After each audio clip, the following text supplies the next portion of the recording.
G Files, Big Debate. एक हमारे दर्शक हैं जो उन्होंने बहुत इम्पोर्टेंट पहलू पर ध्यान दिलाया है और प्रमोद मंकर जी कि बहुजन समाज के प्रोग्राम नहीं दिखते। बड़ा सीधा सा मामला है प्रमोद जी कि रिप्रेजेंटेशन का मामला है। इस तरीके के बहुत सारे सर्वे आए हैं। इस तरीके का एक सर्वे में मैं भी शामिल रहा हूँ जिसमें मीडिया में रिप्रेजेंटेशन जो है वो तमाम सामाजिक समूहों का नहीं है और हिंदू अपर कास्ट उसमें डोमिनेंट रोल प्ले करता है, वो भी पुरुष। तो इस पे जरूर अलग से किसी दिन प्रोग्राम बनाएंगे। अनिल जी, प्रेस का रोल, मीडिया का रोल हमारे हमारे तो खून में है। हमारी तो आज़ादी की लड़ाई के जितने भी बड़े नेता थे सब पत्रकार थे। महात्मा गांधी, नेहरू, अंबेडकर, सुभाष चंद्र, भगत सिंह भी लेख लिखते थे। सबके अखबार थे, बाल गंगाधर तिलक, सबके अखबार थे। पत्रकारिता को लेकर हमारे देश में इतनी उदासीनता सरकारों से और बड़े इंस्टीट्यूशन से कैसे आ गई और कैसे चलेगा ये, इसका थोड़ा सा एक सैद्धांतिक रूप से बताइए कुछ अपना।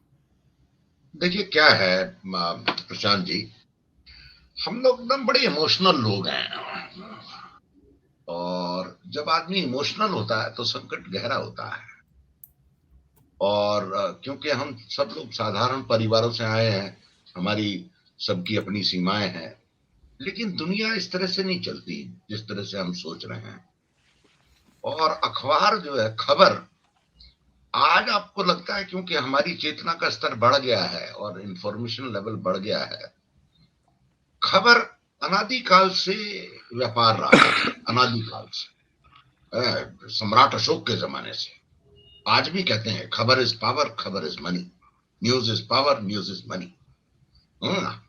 तो 1780 में जब हमारा पहला अखबार निकला, उसको छोड़ भी दें, मैं तुरंत आता हूं क्योंकि 1780 की बात करेंगे तो लंबा विषय हो जाएगा और वो गाथा कहने का कोई फायदा नहीं है।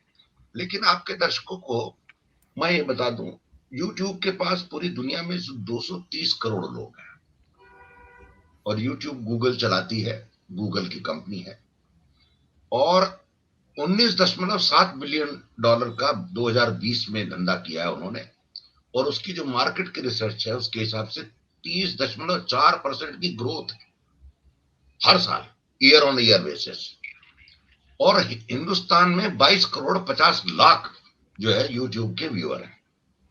अब आप आइए फेसबुक पे, फेसबुक के 41.60 करोड़ लोग हैं, व्हाट्सएप के 530 करोड़ लोग हैं पूरी दुनिया में, आप समझ रहे हैं, और यहाँ पे 53 करोड़ लोग हैं हिंदुस्तान के अंदर, और इंस्टाग्राम में 21 करोड़ लोग हैं। अभी जो धंधे की बात अगर आप करेंगे तो धंधा जो है, टोटल हिंदुस्तान में जो धंधा है वो 73,000 करोड़ रुपए का धंधा इस साल 2022 में होना है। और ये लगभग 62,577 करोड़ का व्यापार जो है वो 2021 में हुआ था, यानी कि लगभग 8,000 करोड़ रुपए बढ़ जाएंगे। और जिस माध्यम पे हम बात कर रहे हैं, उस माध्यम पे यानी कि डिजिटल माध्यम पे जो धंधा हुआ, जो व्यापार हुआ, वो 18,938 करोड़ रुपए का हुआ 2021 में। और 2022 में अभी दिसंबर आ रहा है, आप ग्रोथ देखिए, 5,000 करोड़ रुपए की ग्रोथ है, 23,673 करोड़ रुपए का ग्रोथ। ये धंधे का खेल है। अब आपको लगता है इसमें आप और हम क्या है? हम इस बड़े धंधे की चींटी भी नहीं है। 1991 में आपको याद कराता हूं, 1991 में जब अमेरिका में CIA और नासा ने इंटरनेट का एक्सपेरिमेंट किया, क्यों किया? वो तो हो ही रहा था, अमेरिकन मिलिट्री तो इंटरनेट यूज कर ही रही थी, लेकिन उसको दुनिया का परोसने का काम क्यों हुआ?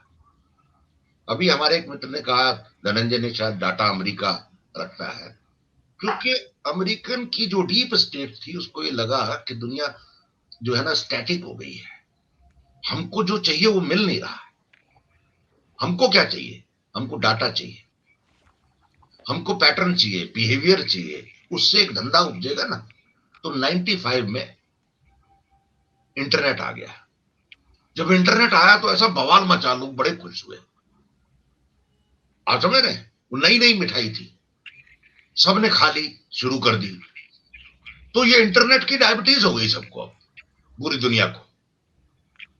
और समझ रहे हैं, आप जब ये कहते हो 800 करोड़ में से 500 करोड़ लोग फेसबुक के पास हैं, तो इंटरनेट की डायबिटीज ही है। हम come back to now India, आप एनडीटीवी पे आ जाइए। एनडीटीवी क्या है? एनडीटीवी पहले भी एक चैनल था, अब भी एक चैनल है। आज जो है बरखा दत्त ने जो एक ट्वीट किया है, आप देखिए कैसे चीजें बदल रही हैं। बरखा दत्त ने कहा जब 30 धीरू भाई अंबानी से, मुकेश भाई अंबानी से 30% खरीदा था, का लोन लिया था, तब तो हल्ला नहीं मचा।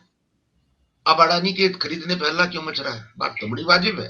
हालांकि बरखा दत्त बदल रही है, चीजों को पलट, उसका रंग बदला हुआ है, लेकिन तार्किक है। दूसरी बात आप करें जो अत्री साहब ने कहा, आप मेरे को बताइए एनडीटीवी ने कांग्रेस रिजीम में कौन सा घोटाला का एक्सपोजर किया? किसी का नहीं। एक्सपोजर हो गया, उसको रिपोर्ट किया। इस पूरे रिजीम में 2014 के बाद किस टेलीविजन चैनल ने मंत्रियों और सरकार के घोटाले एक्सपोज किए? किसी ने नहीं किए। जो जनता ने और हमारे और आप जैसे रिपोर्टरों ने हल्ला मचा के कर दिए, वो रिपोर्ट हुए। स्वतः स्फूर्त कोई घोटाला नहीं आया। घोटाला अगर एक्सपोज करते हैं, आप ये एक और बड़ा क्रूर सत्य है, घोटाला हम जर्नलिस्ट लोग नहीं खोजते हैं। घोटाला तो कोई ना कोई आदमी सप्लाई करता है जो पीड़ित होता है, जिसको उस रूट में से हिस्सा नहीं मिला। आप समझ रहे? डिफेंस के चाहे पनामा पेपर्स हो, चाहे कोई हो। अब आप आइए आदरणीय माननीय हमारे मित्र रवीश कुमार पे। रवीश कुमार क्यों अच्छे लगते थे? आप हिंदी फिल्में देखते हैं, आप मंत्री साहब हिंदी फिल्म देखते हैं, आप भी धनंजय जी देखते हैं, प्रशांत आप भी देखते हैं। याद है पूरी फिल्म में एक विलेन होता है, तो जब उसकी पिटाई होती है तो जो आगे की सीट वाले होते हैं ताली बजाते हैं बड़ी जोर जोर से, क्योंकि वो जनमानस के गुस्से को, उनको लगता है कि हम इसको मार नहीं पाए, पीट नहीं पाए, लेकिन ये आदमी है, ये इसकी ठुकाई कर रहा है। तो रवीश कुमार जो है उस कैरेक्टर को प्रतिलक्षित करता है कि रवीश कुमार जो है सत्ता की सवाल करता है, ठुकाई नहीं करता है। ठुकाई दूसरी तरह से होती है। पिटाई का मतलब, पिटाई करना और भाषण देना एक अलग बात है। तो सांस्कृतिक भाषा में उसको अब्यूसिव लैंग्वेज में यूज करना शब्दों का, और कहना देखो मैं तुमको धमका रहा हूं, तुम ठीक हो जाओ, ये तो तुम्हारी धुनाई होगी, तुम तो गलत कर रहे हो, ये काम रवीश कुमार ने किया। लेकिन आप ये देखिए, इस देश में 96 मंत्री हैं, 96 मंत्रालय हैं, सेक्रेटरी हैं, 22 मुख्यमंत्री हैं। आपको लग रहा है ये साधुओं का समाज है, या सबने मतलब जो तुलसी की पत्ता खा लेते हैं सुबह और हरि राम करते हैं? घोटाला नहीं होता, कोई होता है ना, लेकिन कोई एक्सपोज नहीं कर रहा। हम और आप जैसे तो साधनों की सीमितता के कारण बंधे हुए, हम अपने लेवल पे करते हैं जो करना है, लेकिन सारे चैनल दंडवत हैं। आप बताइए ना। तो ये व्यवस्था ही ऐसी है। और आपने बीच में कहा किसी ने कि यूट्यूब खरीद ले। मैं आपको बता दूं, अभी इतने बड़े अंबानी साहब नहीं, अडानी साहब नहीं हुए हैं कि यूट्यूब को खरीद ले। जब तक के अमेरिकन डीप स्टेट नहीं चाहे। अमेरिका में धंधा करना बड़ा मुश्किल है, आप ये समझ लीजिए।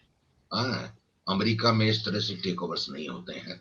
टेक ओवर पे आएंगे प्रशांत, दूसरी बात करेंगे। तो मैं लंबो लुबा भी बता रहा हूँ। आज मेरी एक मेहमान, आपके प्रोग्राम करने के लिए मेहमान से बात हो रही थी। मेहमान हमारे जो आने वाले गेस्ट थे, उन्होंने कहा कि नहीं मैं रवीश के बारे में नहीं बोलूंगा, और उन्होंने कमेंट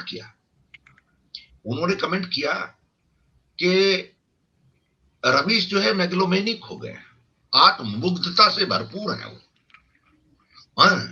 वो भी एक तरह का एक एरोगेंस है। आप सहज नहीं हैं। आप जो कहते हैं वो अंतिम वाक्य नहीं है समाज के लिए। इस समाज में 1000 लोग उसी तरह का परचम लेके चल रहे हैं, क्योंकि आप एनडीटीवी थे तो आपका परचम नजर आ रहा था। राहुल गांधी की यात्रा में भी कम से कम 4-5 हजार लोग चल रहे हैं, लेकिन जो आगे चलते वही नजर आते हैं, पीछे वालों को तो बेचारों को कोई पूछ नहीं रहा है, लेकिन उससे उनकी शिरकत में कमी नहीं है। गली गली, कस्बे कस्बे, नगर नगर में, पूरे देश में रवीश कुमार हैं। रवीश कुमार एक असहमति का स्वर थे, असहमति के स्वर का प्रतिबिंब और आवाज जो है एनडीटीवी था या बना। उन्होंने उसको स्वतंत्रता दी, बहुत अच्छी बात है, लेकिन एनडीटीवी ऐसा नहीं है कि वो हम बिस्तर एम्बेडेड जर्नलिस्ट ने वहां नहीं थे। वहां के जर्नलिस्ट तो पिछले मनमोहन सिंह की सरकार में मंत्रियों का भविष्य तय करते थे, नियुक्तियां तय करते थे। तो ऐसा तो नहीं हो सकता कि भाई आप चरित्रवान हो गए अचानक से और वो हो गया। हर मतलब ये तो बहुत लंबी बहस हो जाएगी कि आज तक का और जी का हम इतने अनुभव से निकल करके आए हैं, हर एक की कहानी मालूम है, और सब चैनल्स को हमारी भी कहानी मालूम है। हम इतने 40 साल हो गए हैं कि हम क्या कह रहे हैं। तो ये कहानियां कहने का टाइम नहीं है। का टाइम जो आप सवाल उठा रहे हैं वो सवाल ये है कि पत्रकारिता में जो एक स्वर निकल करके आना चाहिए, सापेक्ष स्वर बोलते हैं उसको, एक ऑब्जेक्टिविटी का स्वर जो आना चाहिए, वो गायब हो गया। और अभी ये जो धनंजय जी ने कहा और अत्री साहब ने कहा, मैं बात को समाप्त करूंगा। शायद धनंजय जी ने कहा ये पहला दौर है, जैसे कि मोबाइल इंडस्ट्री का कंसोलिडेशन हो गया, 3 या 4 लोग बचे हैं, 70,000 अखबार निकलते हैं, 80 न्यूज चैनल हैं। ये कंसोलिडेशन का प्रोसेस है। इस कंसोलिडेशन के प्रोसेस में लाखों करोड़ रुपया खर्च होगा, क्योंकि खबर है तो ताकत है, खबर है तो पैसा है, और खबर को नियंत्रित करना बहुत जरूरी है।